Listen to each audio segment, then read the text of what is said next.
जय हिंद। आपको स्वागत करते हैं आपके अपने परिवार संजीव स्टडी सेंटर में। तो आप लोग जैसा कि जान रहे हैं कि हम लोग क्लास 10 के लिए एक चैप्टर है फिजिक्स का, जिस चैप्टर का नाम है प्रकाश का परावर्तन।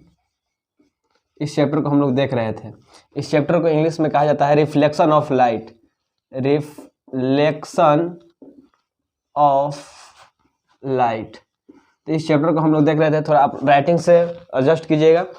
तो आप जैसा कि जानते हैं कि हम आगे बढ़ने से पहले एक बार आपको सारी बातें रिकॉल करवा देते हैं। तो फिर यहाँ पे हम स्टार्ट करते हैं। आपको बता देते हैं कि इससे पिछले क्लास यानी अभी तक आपको हम टोटल लेक्चर नंबर 3 तक दे दी है, यानी टोटल 3 वीडियो आपको दे दी है। कितना वीडियो दे दी है? 3 वीडियो दे दी है। तो ये 3 वीडियो में क्या क्या अभी तक आपको हम बताए हैं, आप यहाँ पे गौर से समझ लीजिए एक बार, ताकि हम यही चाहते हैं कि आगे बताए तो पीछे से आपका डब्बा गोल ना हो जाए।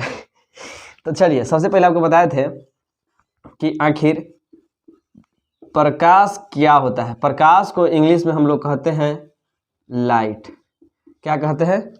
लाइट। तो जब हम लोग यहाँ पे चैप्टर पढ़ रहे थे प्रकाश का परावर्तन, तो सबसे पहले हम लोग को देखना जरूरी है कि आखिर प्रकाश का परावर्तन क्या होता है। तो आपको बताए थे कि प्रकाश क्या है? एक माध्यम है। प्रकाश क्या है मेरे दोस्त? प्रकाश एक माध्यम है। प्रकाश क्या है? एक माध्यम है। कैसा माध्यम है? प्रकाश एक ऐसा माध्यम है कि जिसकी सहायता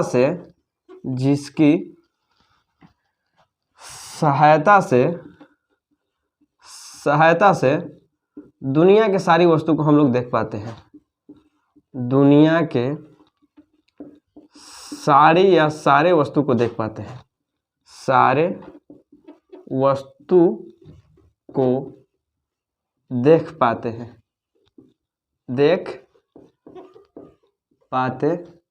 हैं।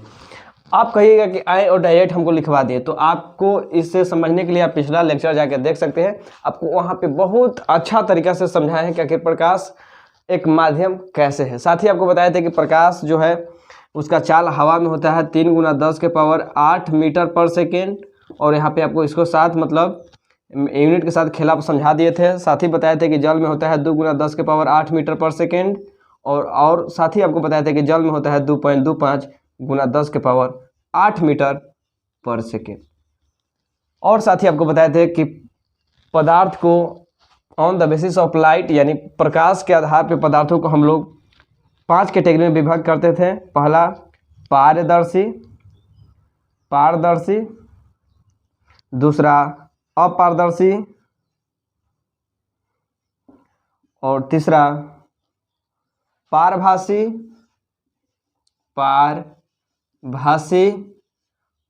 चौथा दीप्त। कहीं आप प्रदीप्त लिखल देखिएगा तो कन्फ्यूज जाइएगा नहीं।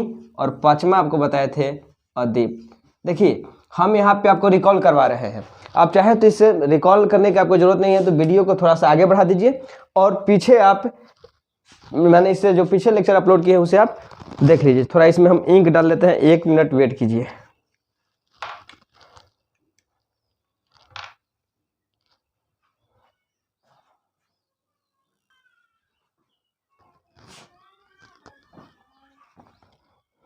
तो चलिए, आपको बताए थे कि वैसा पदार्थ जिससे प्रकाश किरण, मान लेते हैं यहाँ पे कोई हम लोग एक पदार्थ को रखें और इस पदार्थ के एक साइड से हम लोग टॉर्च जलाएं और टॉर्च से निकलने वाली प्रकाश किरण अगर इस पदार्थ को पार कर जाए, यानी यहाँ पे क्या रखे हुए हैं हम लोग? पदार्थ रखे हुए हैं। अगर इस पदार्थ को इस साइड से उस साइड कर जाए, यानी पार कर जाए, तो पारदर्शी। और हिंदी में आप देखे होंगे कि जिस शब्द में अ लग जाता है उसका मतलब होता है नहीं। क्या होता है?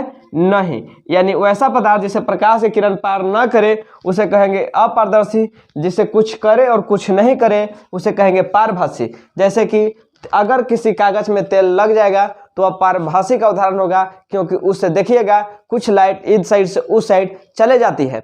और इसी ही अगर घिसा हुआ कांच है, यानी कांच अगर घिस गया है, उस पर बहुत सारे स्केच आ गया है, तो उसके बाद अगर इस साइड से लाइट डालिएगा तो दूसरे साइड उसके लाइट आ जाएगी। और साथ ही अगर उसी तरह परिभाषिक का उदाहरण है कुहासा, धुआं, और आपको बताया कि दीप्त या प्रदीप्त क्या होता है, तो वैसा पदार्थ जो स्वयं लाइट उत्सर्जित करता है। स्वयं कहने का मतलब होता है खुद, जैसे कि सूर्य, सूर्य जो है वो खुद अपने लाइट उत्सर्जित करता है। बल्ब, ललटेन आप भी उदाहरण में ले सकते हैं। अभी बताया कि अ का मतलब होता है नहीं, और दीप्त में अ लगा हुआ है यानी अदीप्त, यानी वैसा पदार्थ जो स्वतः यानी खुद लाइट उत्सर्जित नहीं करता है। यहाँ तक आपको पीछे क्लास में बता दिए थे। तो यहाँ पे आपको एक लॉजिक वे में एक बढ़िया सा डिफिनेशन लिखना है, तो हम यहाँ पे बोल देते हैं, आप लिख लीजिए कि वैसा पदार्थ, पारदर्शी लिख के डैश दीजिए और लिखिए कि वैसा पदार्थ जिससे प्रकाश की किरण पार कर जाए पारदर्शी पदार्थ कहलाता है। वैसा पदार्थ जिससे प्रकाश की किरण पार न करे अपारदर्शी। देखिए यहाँ पे हम आपको लिख ही देते हैं, एक बार आज पूरा डिफिनेशन लिख देते हैं, आप बोर्ड पर से ही लिख लीजिए।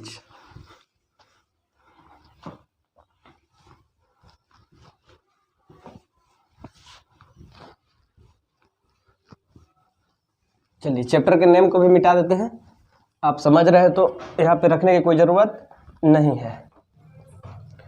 सबसे पहले यहाँ पे लिखिए प्रकाश के आधार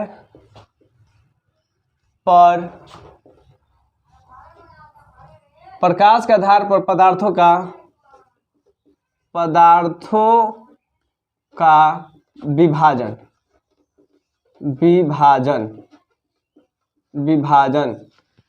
आपको बताए थे कि सबसे पहले पारदर्शी